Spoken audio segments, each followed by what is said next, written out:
آگ کو ٹھنڈا کیا جا سکتا ہے، بچایا جا سکتا ہے جہنم سے۔ اس لیے آپ نے نماز پڑھنے کی تعلیم دی، اور آپ نے وہ خواب جو ظاہراً برا تھا اس کو آپ صلی اللہ علیہ وسلم نے قابل تعریف اور بہترین خواب پیش کیا، اور اس کی تعبیر آپ نے بتائی۔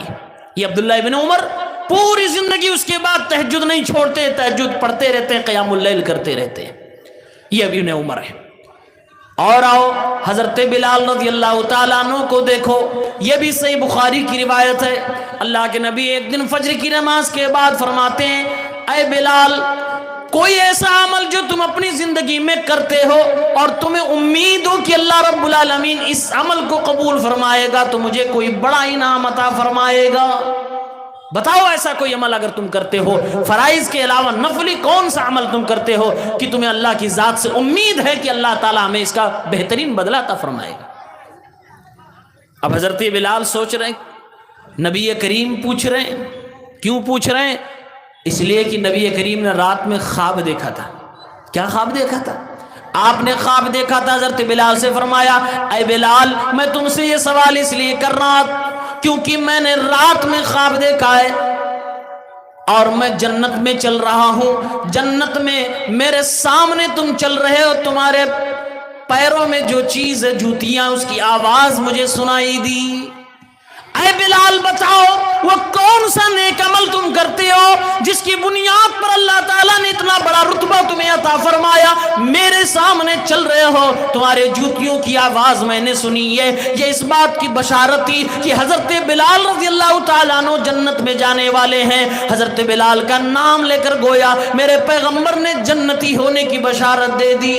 حضرت بلال فرمانے لگے، اے اللہ کے نبی صلی اللہ علیہ وسلم، انی لم اتطہر طہورا فی ساعت یوم او نہار، دن اور رات کے کسی بھی وقت میں اگر میں وضو کرتا ہوں یا میں غسل کرتا ہوں، حدث اکبر سے میں پاکیزگی اگر حاصل کرتا ہوں، حدث اصغر سے میں اگر پاکیزگی حاصل کرتا ہوں، اے اللہ کے نبی وضو کروں تب بھی، غسل کروں تب بھی، تو اے اللہ کے نبی صلی اللہ علیہ وسلم جو اللہ توفیق دیتا میں اتنی نمازیں پڑھ لیا کرتا ہوں، یہی وہ میرا عمل ہے جس سے میں اللہ کی ذات سے امید رکھتا ہوں کہ اللہ مجھے اس کا بڑا بدلہ عطا فرمائے گا۔ حضرت بلال کا شوق دیکھو، آج ہم سے فرض نمازوں کا اہتمام نہیں ہو پا رہا ہے۔ بلال رضی اللہ تعالیٰ عنہ ہر وضو کے بعد، ہر غسل کے بعد نماز پڑھنے کا اہتمام کر رہے ہیں، کیونکہ عبادت کا شوق ہے، کیونکہ عبادت کا شوق ہے۔ صحابہ کرام کی جماعت تو ایسی جماعت تھی کہ ان کو عبادت سے روکنا پڑ رہا تھا، اتنا عبادت کرتی تھی۔ آئیے ہماری مائیں اور بہنیں بھی موجود ہیں، دو صحابیات کا واقعہ لے لیتے ہیں جن کو اللہ کے نبی نے باقاعدہ روکا ہے۔ یہ بھی صحیح بخاری مسلم کی روایت ہے۔ حضرت زینب رضی اللہ تعالی عنہا یہ مسجد کے اندر ایک رسی باندھ لیتی ہیں، رسی باندھ لیا مسجد کے اندر، دو پلر تھے، دونوں پلر کے درمیان رسی باندھ لی۔ رات میں عبادت کرتی تھی، عبادت کرتے کرتے جب نیند آنے لگے، اونگ آنے لگے تو رسی کو پکڑ کے لٹک جایا کرتی تھی۔ آپ جانتے ہمارے اوپر لاکھوں ذمہ داریاں ہو، ہم ایسا نہیں کرتے۔ اسٹرگل کی دنیا میں، پڑھائی لکھائی کی دنیا میں بڑے بڑے کمپٹیشن کریک کرنے کے لیے طلبہ پڑھتے ہیں، اسٹوڈنٹس پڑھتے ہیں، ہمارے جوان پڑھتے ہیں، اتنا نہیں کر پاتے۔ یہ عبادت کے معاملے میں ایک عورت ذات کر رہی ہے۔ اللہ کے نبی صلی اللہ علیہ وسلم جو اپنے حجرے سے نکلے، آپ نے دیکھا کہ ایک رسی دو پلر کے درمیان بندھی ہوئی ہے۔ آپ نے فرمایا یہ کس کی رسی ہے، کس نے باندھا ہے؟ صحابہ کرام نے فرمایا اے اللہ کے نبی صلی اللہ علیہ وسلم، ھذا حبل لزینب، یہ زینب نے رسی باندھی ہے۔ فاذا فترت تعلقت، جب یہ تھک جاتی ہیں تب یہ اس کو پکڑ کے لٹکتی ہیں یا اس کے سہارے سے اپنے آپ کو یہ تر و تازہ کرتی ہیں۔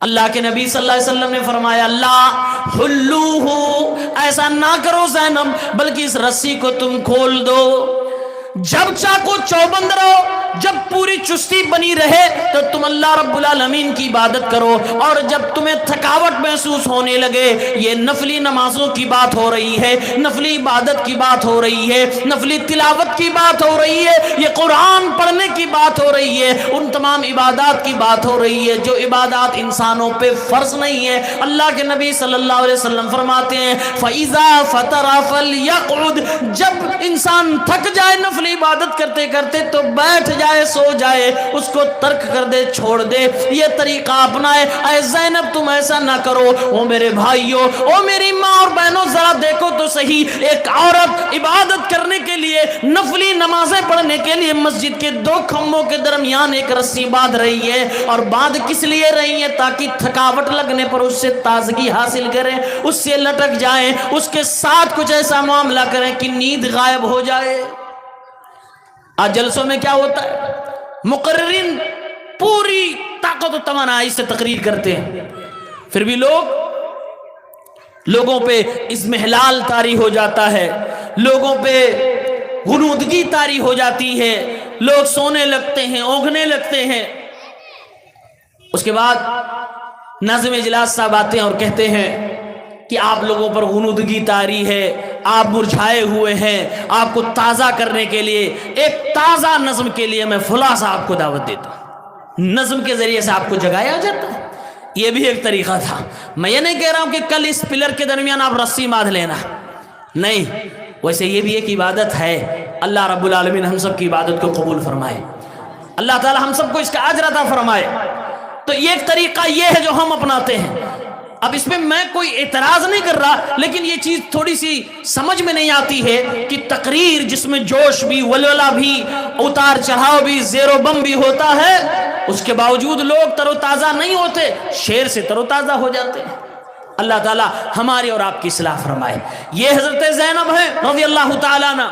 ایک دوسری خاتون ہے حضرت حولہ بنت تویت۔ حولہ بنت تویت ایک بار وہ گزر رہی تھی، حضرت عائشہ رضی اللہ تعالیٰ عنہ موجود، اللہ کے نبی صلی اللہ علیہ وسلم صدیقہ عائشہ کے ساتھ موجود۔ حولہ بنت تویت گزرتی جا رہی ہیں، سامنے سے گئی، اللہ کے نبی نے، حضرت عائشہ نے فرمایا اے اللہ کے نبی، یہ خاتون جو گزر کے جا رہی ہیں ان کے بارے میں آپ جانتے ہیں؟ فرمایا کیا؟ کہا زعموا انہا لا تنام من اللیل، اے اللہ کے نبی لوگوں کا گمان ہے یہ کہ رات میں سوتی ہی نہیں ہے، صرف عبادت کرتی ہے۔ کیا خاتون اس زمانے کی ہے! ایسے ہی نہیں، جرنیل کرنیل بڑے بڑے جابازوں کو پیدا کیا جنہوں نے زمینوں کو تو فتح کیا، سمندروں پہ بھی کمندے ڈال کر سمندروں کو بھی فتح کر لیا۔ ایسے نہیں، صحابہ کرام تھوڑی سی مدت میں پوری دنیا پہ قابض آ گئے، اس وقت کی جو دنیا تھی وہاں اپنا اسلام کا جھنڈا گاڑ دیا۔ یہ عورتیں تھیں۔ آج تو ہماری گھروں کی عورتوں کی حالت یہ ہے کہ اس وقت تک سونا نہیں ہے جب تک ہاتھ سے موبائل سیریل والی گر نہ جائے، مووی والی گر نہ جائے۔ تلاوت تو دور تک ہمارے یہاں نہیں پایا گیا۔ حضرت حولہ بنت تویت، حضرت عائشہ فرما رہی ہیں زعموا انہا لا تنام من اللیل، اے اللہ کے نبی لوگوں کا یہ گمان ہے کہ یہ رات کو سوتی نہیں ہے، صرف عبادت کرتی ہیں۔ اللہ کے نبی صلی اللہ علیہ وسلم چونک گئے، آپ نے فرمایا لا تنام من اللیل، یہ رات کو سویا نہیں کرتی؟ فرمایا گیا ہاں اللہ کے نبی نہیں سوتی ہے۔ اللہ کے نبی صلی اللہ علیہ وسلم نے فرمایا ایسا نہ کرو، جو تمہاری طاقت ہے اتنی ہی نماز پڑھو، اپنی طاقت بھر استطاعت بھر عبادت کیا کرو، اور جب تم تھک جایا کرو تو عبادت تر کر کے اپنے جسم کو حق دیا کرو۔ اللہ کے نبی صلی اللہ علیہ وسلم نے اس خاتون کو بھی نصیحت کر دی۔ اس سے پہلے والے واقعے میں حضرت زینب کو بھی اللہ کے نبی صلی اللہ علیہ وسلم نے نفل عبادت کرنے سے منع فرمایا کہ زیادہ نہ کرو، پر کے حساب سے کی کرو، جتنی تمہاری کیا کرو۔ اس حدیث پاک میں بھی حضرت حولہ رضی اللہ تعالیٰ عنہ کو بھی اللہ کے نبی عبادت سے، نفلی عبادت سے روک رہے ہیں، منع کر رہے ہیں۔ کس لیے منع فرما رہے ہیں؟ کہ زیادہ نہ کرو، اپنے جسم کا بھی حق ہے اس کا حق دیا کرو۔ یہ اس زمانے کی خاتون ہے جن کو نمازوں کی پابندی بہت زیادہ آیا کرتی تھی، نماز پابندی سے پڑھا کرتی تھی، روزے رکھا کرتی تھی، سارے کام فرائض کا کیا کرتی تھی۔ نفلی عبادات میں ان کی حالت یہ ہے کہ منع کرنا پڑ رہا کہ اتنا